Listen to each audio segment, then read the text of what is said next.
genius doesn't always love company. Welcome to WatchMojo.com, and today we'll be counting down our picks for the top 10 musicians who are the most difficult to work with. What does chops mean? See, you don't know because you're not a real vocalist. Before we begin, we publish new videos every day, so be sure to subscribe for more great content. For this list, we're looking at singers and bands that have a reputation for being difficult to work with. We'll be discussing how their celebrity egos, substance abuse issues, and problematic personalities often got the better of them. Take a few steps back to go. You ain't got the answers, man. You ain't got the answers. You ain't got the answers. Number 10, Eagles. By the late 70s, the Eagles were as legendary for their internal conflicts as they were for keeping it mellow and taking it easy. Much, if not all, the power in the band was held by Glenn Frey and Don Henley, and this translated into conflict for lead guitarist Don Felder, especially with Frey.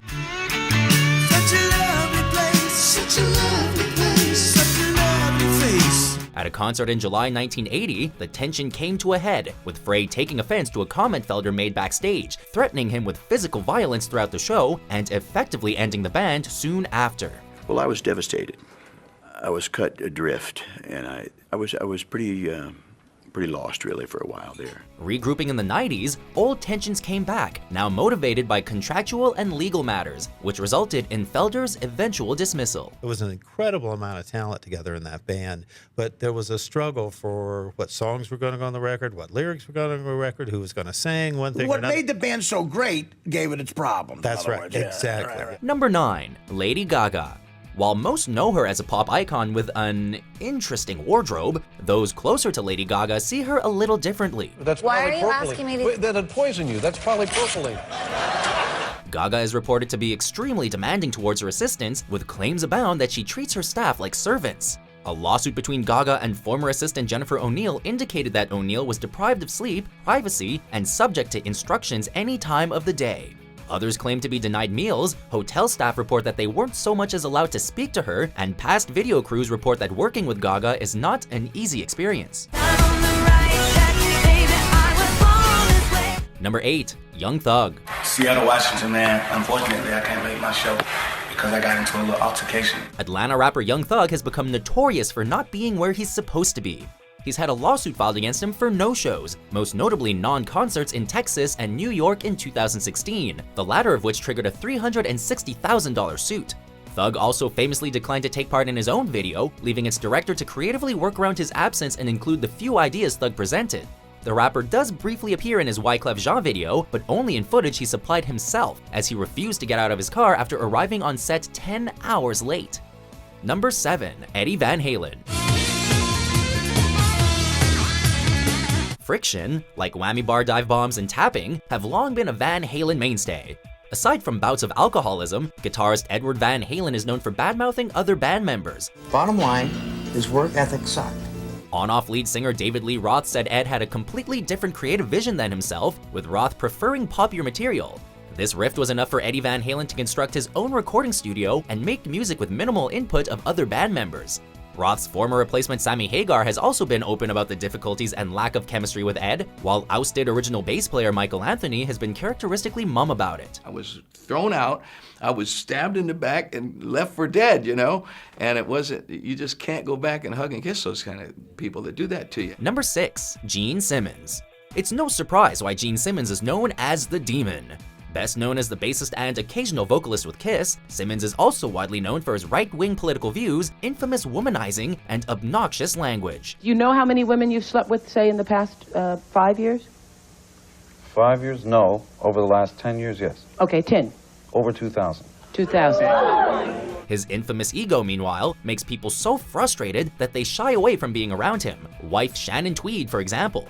She's walked out during interviews to avoid listening to him speak, while NPR interviewer Terry Gross has described him as nothing more than obnoxious.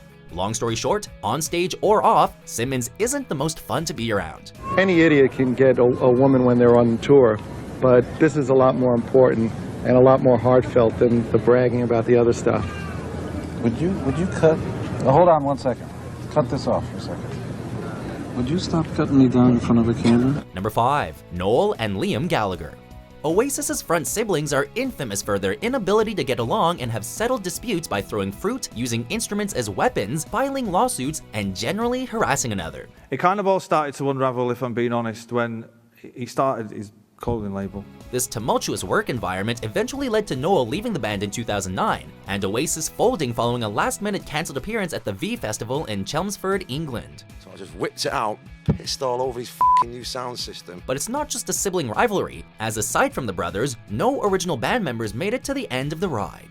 The band's first drummer, Tony McCarroll, meanwhile, claimed to have been shafted on royalties, equipment funds, and fired due to personality conflicts with the Gallaghers. You know, I really didn't wish it had to go that far. I mean, best and worst time of your lives, really. Number 4. Kanye West. Kanye is legendary for his inflated ego and mistreatment of others. You can't tell me nothing. A former bodyguard said it was easier to look after West's daughter than the rapper himself. His toddler-like attitude also made him a burden on the set of Anchorman 2. He was blasting his music on set, refused to turn it down for filming, and showed up on days he wasn't scheduled to perform and refused to leave. Other ventures are also a complicated affair with West's involvement, as it took 2 years for designer Jean Tutu to create only 3 items for one of the rapper's clothing collections, because Kanye couldn't make up his mind. I am Shakespeare in the flesh. Walt Disney, Nike, Google.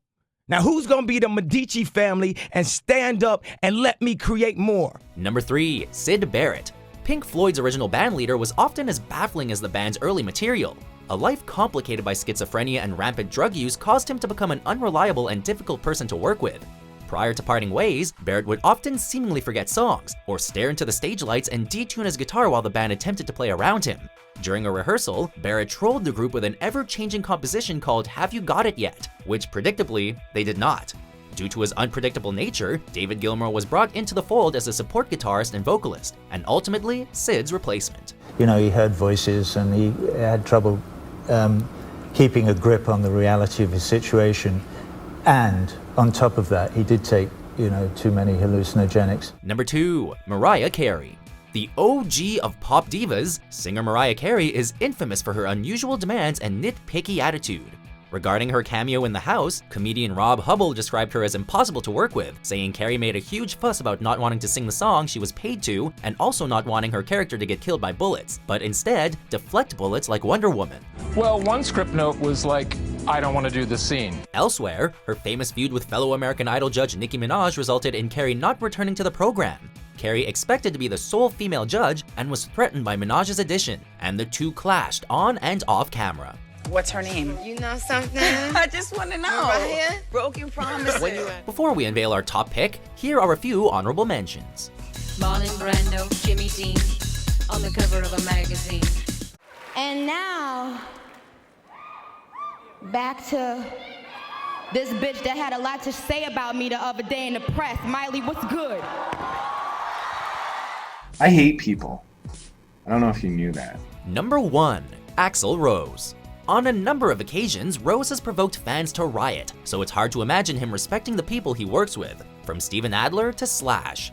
Rose is notorious for being flaky, having once showed up late to a concert because he was watching Ninja Turtles 2, and his antics were partly to blame for the 1992 riot in Montreal. He'd said something into the mic and just threw it down and walked off stage. Axl didn't want to be outdone, and that's when all hell broke loose. With the release of the long-discussed, much-delayed Chinese Democracy, Rose stopped answering requests and phone calls by his record label, failed to contribute to the promotion of the album, and was later sued by former band manager Irving Azoff for unpaid fees. We can relate to Axl and his attitude, you know? So we learned quite a bit on what not to do. Do you agree with our picks? Check out these other great clips from WatchMojo and subscribe for new videos every day.